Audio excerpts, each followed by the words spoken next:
Assalamualaikum warahmatullahi wabarakatuh.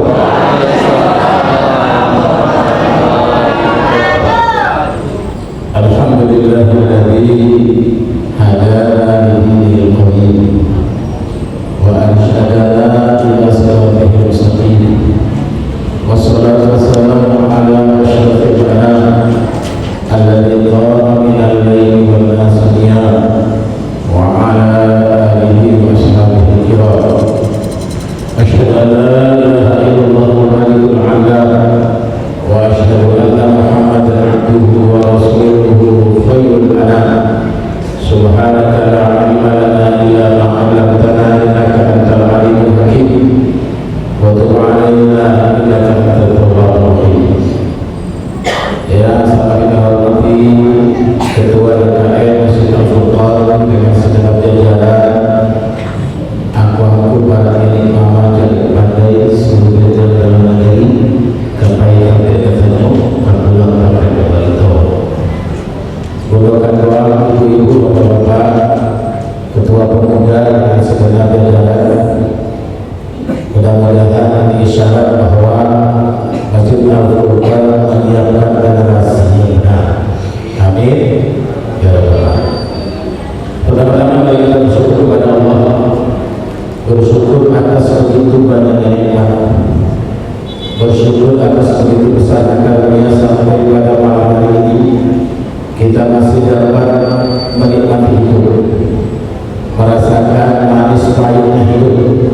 Mudah-mudahan dengan bersyukur kita mampu menjalankan hidup ini dengan benar, menghadapi dan mempersiapkan diri untuk menghadapi sesuatu yang pasti juga dengan benar, dan insya Allah akan dikabulkan oleh Allah yang orang-orang yang benar, minan nabiyyin was-siddiqin wasyuhada was-shalihin, yakni dengan arisan para nabi, para syuhada, para siddiqin dan orang-orang saleh insyaallah. Amin ya rabbal alamin.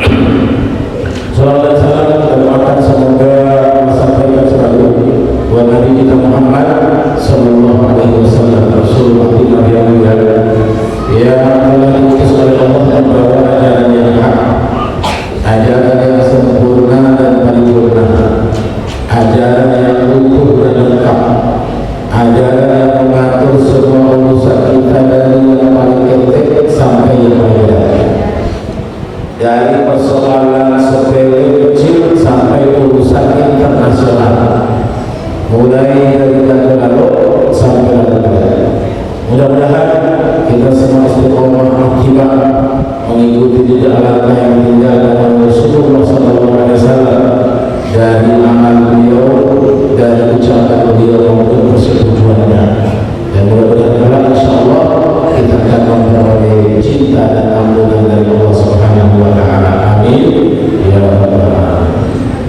Bapak Ibu, hadirin sekalian yang dirahmati oleh Allah, kalau melihat kisah perjalanan Rasulullah sampai kemudian beliau hijrah, itu kisah perjalanan penuh dengan catatan emas, kisah perjalanan yang luar biasa. Hampir pasti tak ada satu pun tampak bekas perjalanan Rasulullah SAW itu mengandung energi, menjadi spirit, menguatkan kita, mengokohkan penampilan kita selaku hamba Allah, Abdullah, sekaligus khalifah dari permukaan bumi.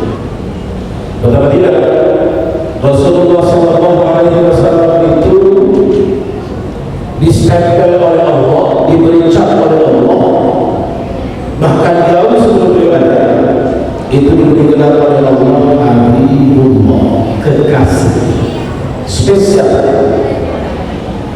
Tanpa melakukan apapun beliau itu sudah digelar Habibullah, kekasih Allah. Kalau Nabi Ibrahim prosesnya panjang, perjalanannya naik turun, kadang-kadang terjal, kadang-kadang nyaris terjebak, ujiannya berat, cobaannya dahsyat, tantangannya hebat. Beliau juga mencapai puncak sebagai kakek moyang Rasulullah SAW. Beliau mendapatkan gelar Khalilullah, kekasih Allah dia. Kalau bahasa Arab itu sama artinya, padahal beda. Kalau Habibullah kekasih Allah itu didefinisikan memang Allah mengucapkan langsung. Jadi dikasih oleh Allah ada kita spesial.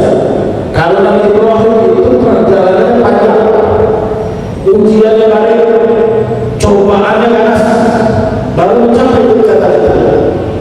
Sehingga beliau mendapatkan gelar sebagai Nurul. Nah, kisah perjalanan Rasulullah SAW ini sampai kepada beliau berhijrah, pindah dari Makkah menuju Madinah. Waktu itu masih namanya Yathrieb. Beliau berjalan bukan karena takut, bukan karena sudah capek, sudah letih menghadapi kafir Quraisy dan dahsyat, bukan karena tidak ada yang bisa dilakukan, tidak sama sekali. Tapi semata-mata karena ini perintah Allah, beliau harus tinggalkan kota kelahirannya. Karena ini perintah Allah, beliau harus berangkat atas petunjuk dan arahan Allah. Bahkan kalau ibu-ibu dapat umroh dari haji kan pernah pergi ziarah ke Baitul, ya kalau pemanasan aku biasanya ceramah 6 jam, ya satu yang satu tinggal pulang. Itu beda arah. Kalau pergi ke Madinah itu arahkan ke kanan, pergi ke Baitul arah ke kiri. Tapi karena ini perintah Allah, ini wahyu dari Allah, Rasulullah SAW yang ditemani sahabat utama beliau, yang kemudian telah menjadi mertua dan berganti pertama beliau sebagai khalifah, jalannya tidak pergi dulu ke Baitul, bersembunyi sebentar di Baitul. Kalau bukan perintah Allah, tak mungkin Rasul melakukan. Karena perintah Allah, karena wahyu dari Allah, karena bimbingan Allah, beliau lakukan. Maka berhasil beliau keluar dari cengkraman, dari gangguan, dari hambatan kafir Quraisy. Bayangkan orang kafir itu sampai keluar.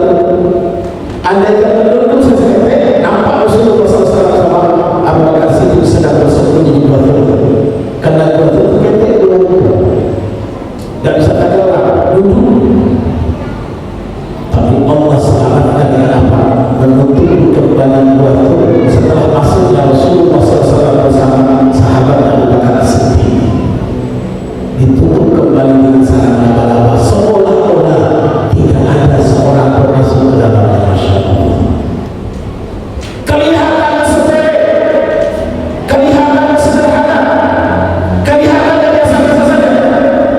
Tapi di sinilah kalau orang yang yakin dengan Allah, yang percaya dengan Allah, yang punya akidah yang benar, yang punya tauhid yang lurus, pasti ini menganggap sebagai pelajaran besar.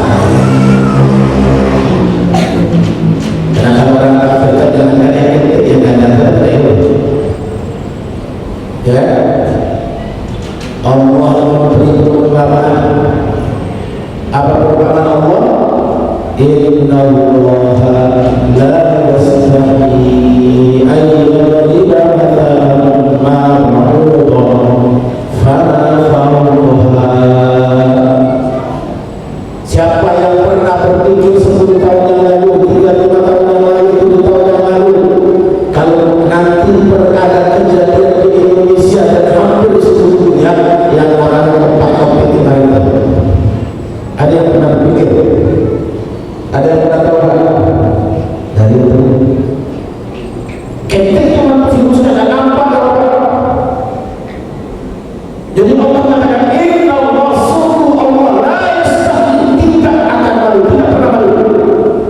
Ayyadriba mathalan ma ba'udah, memberikan perumpamaan seekor nyamuk, fama fawqaha, bahkan yang lebih kecil dari nyamuk.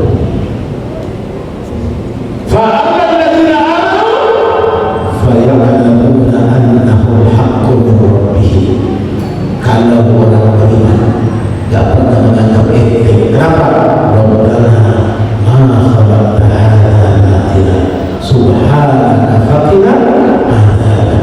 Ya Allah, tidak ada yang kau buat untuk kamu sia-sia. Tak ada satupun pelajaran yang kau jadikan ibu kamu ini, kau hadirkan ibu kamu ini sia-sia. Pasti ada pesan yang mendalam, pasti ada pelajaran yang hebat, pasti ada ibrah yang luar biasa. Awas saya tahu sebenarnya Nabi Adam tahu apa buktinya? Wa 'allama al-asma'a kullaha. Awal baru tahu, 3 tahun lalu ada yang namanya COVID. Nabi Adam tahu apa? Kenapa? Karena Allah lewat malaikatnya sudah mengajarkan semuanya. Jadi tidak ada baru. Semua sudah diciptakan oleh Allah, semua sudah disiapkan oleh Allah. Bahkan yang belum terjadi, yang awal tahu Allah sudah tahu. Kenapa? Karena Allah Ta'ala Allah buat semuanya. Dan dia atur. Kalau gubernur masih bisa dikendalikan oleh sekretar DPR, walaupun DPR-nya banyak komunis. Presiden bisa diatur oleh siapa DPR, walaupun presiden DPR-nya sekarang banyak yang masuk lagi. Bahkan bukan hanya masuk lagi, sudah mencret-mencret. Tidak berani. Padahal tugas DPR itu mengawasi. Tugas DPR itu tanya kepada masalah, tanya kepada presiden DPR, tanya kepada presiden DPR, tanya kepada presiden DPR, itu orang yang keras. Tapi sekarang takut saja. Yang tidak terpilih takut, yang terpilih banyak lebih takut lagi. Kenapa? Takut kalau tadi nanti itu. Ada satu orang yang bisa berubah undang-undang. Ada awal kurang 5 hari, 7 tahun kemudian masuk sekolah tadi. Benar? Ya, ya. Kalau anak yang 7 umur boleh tak masuk sekolah? Tidak boleh. Tapi di negara ini seorang calon wakil presiden anugerah boleh bisa dirubah undang-undangnya supaya lolos. Kini adanya mau maju dari umur dirubah undang-undangnya, umurnya boleh 30 tahun, waktu diganti bukan waktu calon. Dapat kan?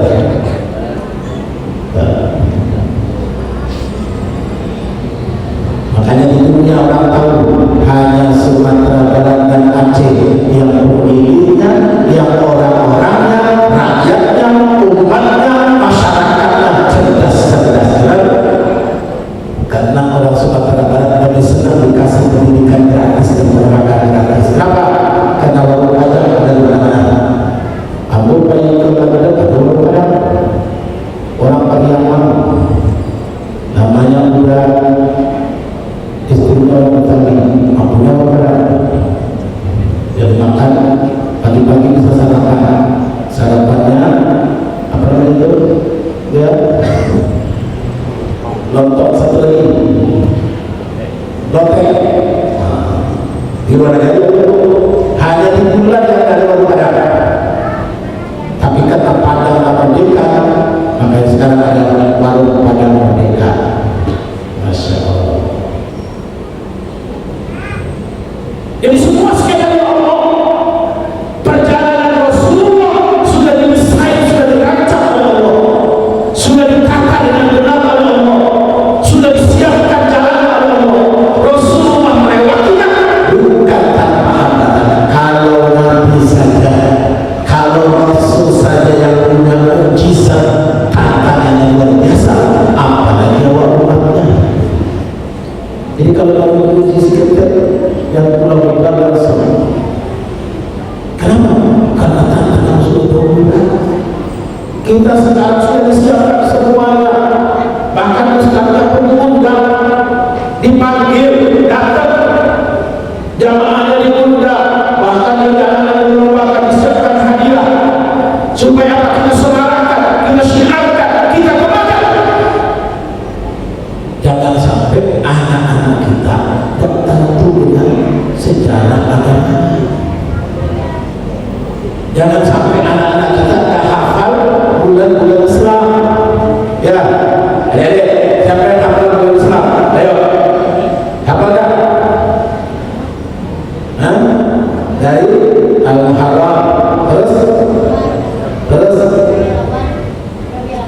Ya. Ya. Masya Allah, barakallah. Kelas berapa? Kelas 5. Alhamdulillah. Itu kenapa? Karena binaan Masjid Al-Furqan. Kalau cuma sekolah itu tidak ya, karena dia mengaji di pendidikan subuh, karena ikut MDA, ikut mengaji di masjid. Alhamdulillah. Jangan sampai direktur dari presiden keputusan salah. Mau tayammum gosok kaki pula, pakai video pula. Di video tayammum sakit pengen dijaga orang salah pun di video. Apalagi bacaan Al-Fatihah dan kurus, tapi karena mau jadi calon, tapi di rumah apalagi itu bisa masalah. Kenapa? Ada bunyi. Masya Allah. Maka kita umat Rasulullah, kita umat yang kemudian datang bukan saja sebagai umatnya, tapi sebagai Rasulullah SAW sebagai saudara-saudara.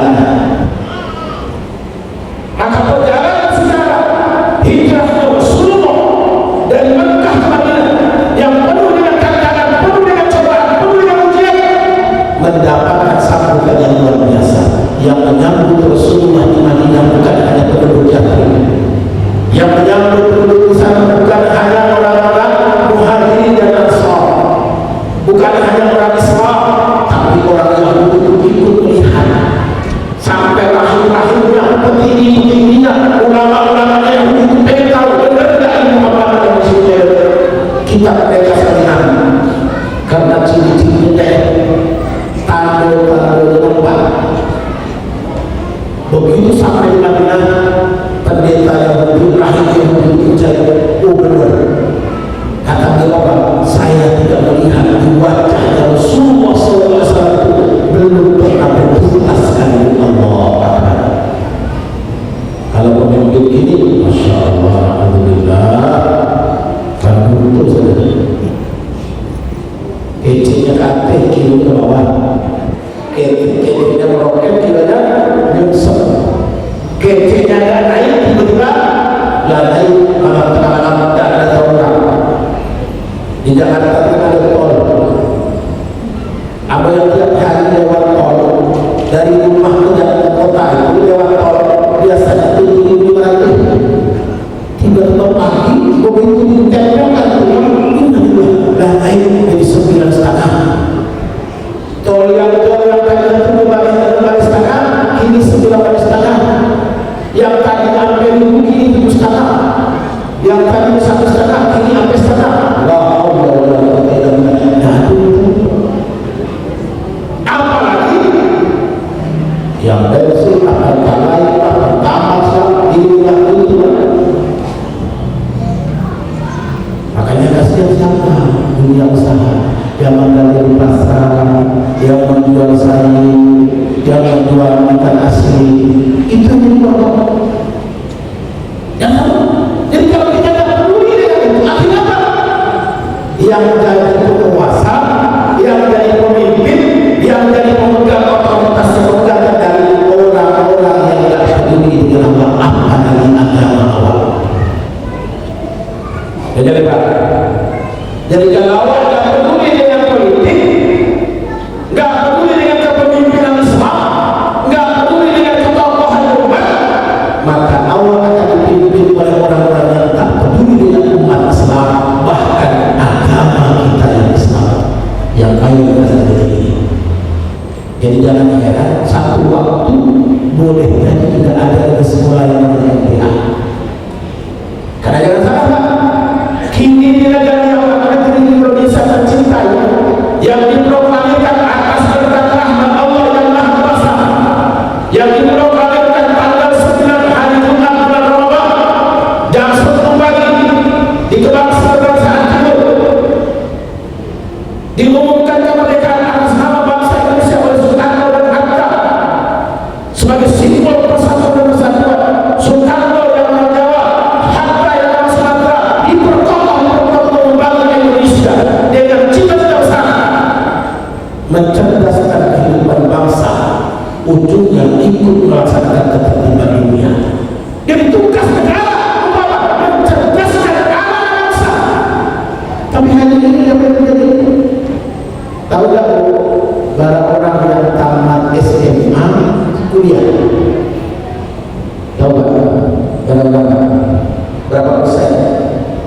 yang tamat SMA bisa masuk kuliah hanya 9,7% dan sampai 10%. Itu kebanyakan. Kenapa? Karena sudah lulus diterima di universitas negeri tapi bayar UKT yang mahal. Inna lillahi wa inna ilaihi raji'un. Yang harusnya tidak perlu bayar. Kenapa? Karena tugas negara, tugas bangsa adalah mencerdaskan kehidupan bangsa, mencerdaskan anak negeri, mencerdaskan anak bangsa, mencerdaskan setiap anak rakyat, setiap anak umat. Untuk apa? Kelak menerima tanggung jawab meneruskan pengelolaan bangsa ini. Jadi apa-apa? Kalau kita menunjukkan apa itu disebutkan oleh Allah, alladzina immakannahum fil ardh aqamus shalah wa atawuz zakah wa amaru bil ma'ruf wa nahaw 'anil munkar wa lillahi 'aqibatul umur. Maka di kalimat Rasul telah sampaikan, jangan mengira dari RT itu urusan cuma urusan memo bikin KTP, bukan hanya soal pindah, lahir, nanti, nikah, bukan hanya itu. Tugas RT itu memperhatikan rakyatnya, memperhatikan warganya, memperhatikan masyarakatnya yang ada di RT-nya. Sholat kita itu Al-Quran. RT itu apa? RT itu apa yang betul? RT RW kepada lurah kepada camat kepada wali kota kepada gubernur kepada presiden lebih kepada. Maka boleh jadi besok tidak jadi masuk surga. Kenapa? Karena warganya, masyarakatnya namanya betul. Kami tidak difasilitasi, kami tidak diberdayakan, kami tidak dibuat, kami tidak diajak, kami tidak dikondisikan untuk menjadi menjadi hamba-hamba Allah, warga negara Republik Indonesia, Provinsi Sumatera Barat, Kota Padang, Kecamatan Kota Tengah, Kelurahan Padang.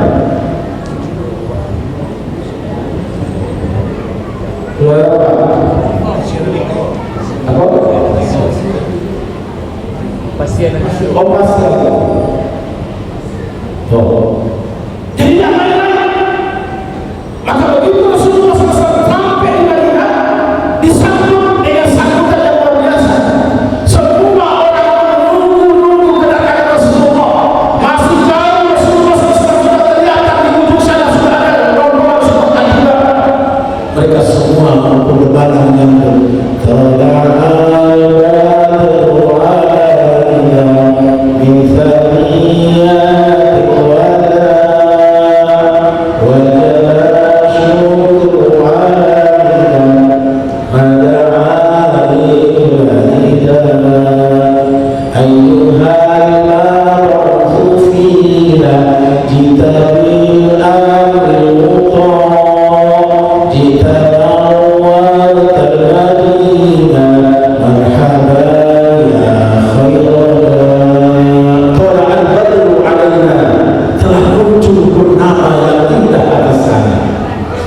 Jadi Rasulullah SAW hadir, Rasulullah SAW datang ke Madinah waktu itu masih namanya Yatsrib. Beliau bawa adalah cahaya purnama, sinar dan penerangan.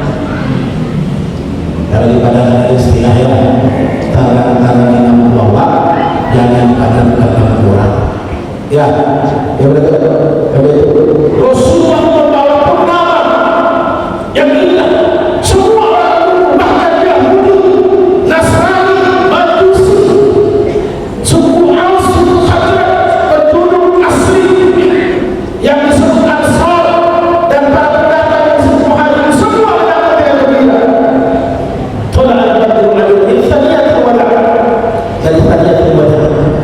wajib alaina